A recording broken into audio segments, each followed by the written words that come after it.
Hello, my name is Justin McLaughlin, and I am one of the guitar teachers here at Guitar Associates. Tell me a little bit about what you do.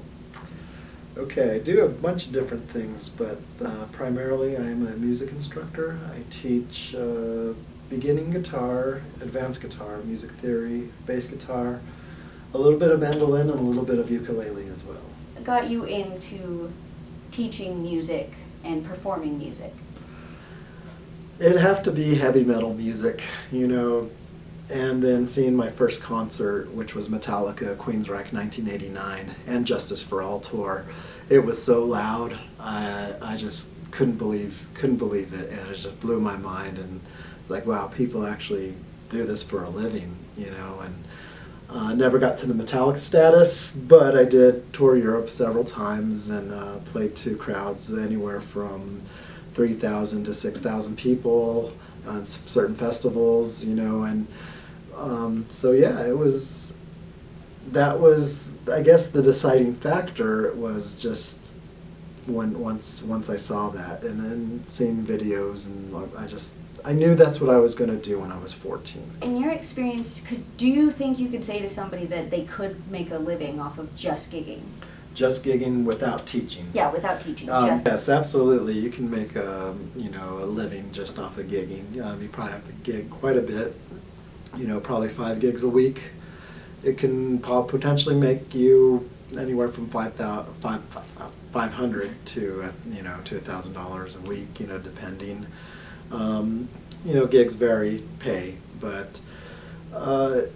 You can do it, but I would recommend to practice a lot and be open-minded to the different genres that are out there. If you don't like bluegrass or country and you're a bass player, then you may want to consider learning those styles.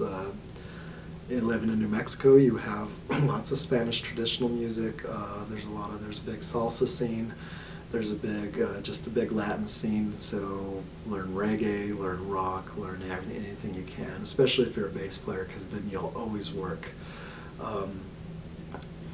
Primarily, I think bass players can make a living more than guitar players maybe, but I think if you're good enough to do it, you can do it, but you gotta have the passion, you can't give up, you just gotta keep at it.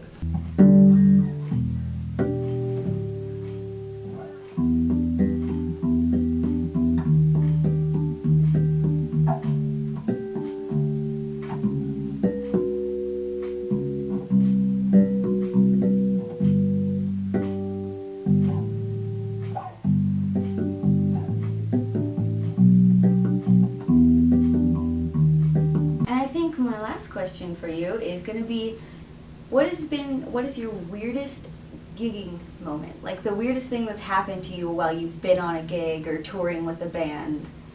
Oh, there's PG stories. It doesn't matter. Yeah, well, there's like in Europe, there was this drunk guy getting on stage and it touched my bass, and I pushed him off stage and knocked his ass down.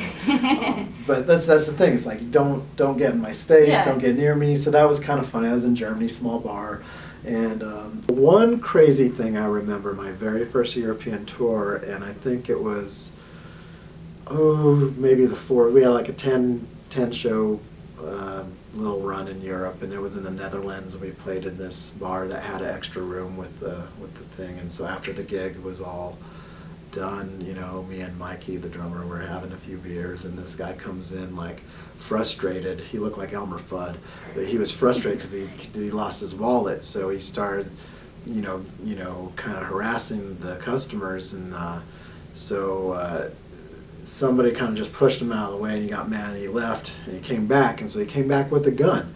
And it's like, I didn't even know you're allowed to have those in Europe, So anyway, so the drummer tells me, hey, what the F, this guy has a gun. And I looked up and I said, let's get the F out of here, that's a good idea. So we just ran to the back, and they had like a backyard in this place, and we just kind of like till it calmed down, and I guess the news story said it was a flare gun, but it looked like a real gun to me. But that was kind of crazy, Well, thank you Yeah, you're for welcome. interviewing me. You're quite welcome.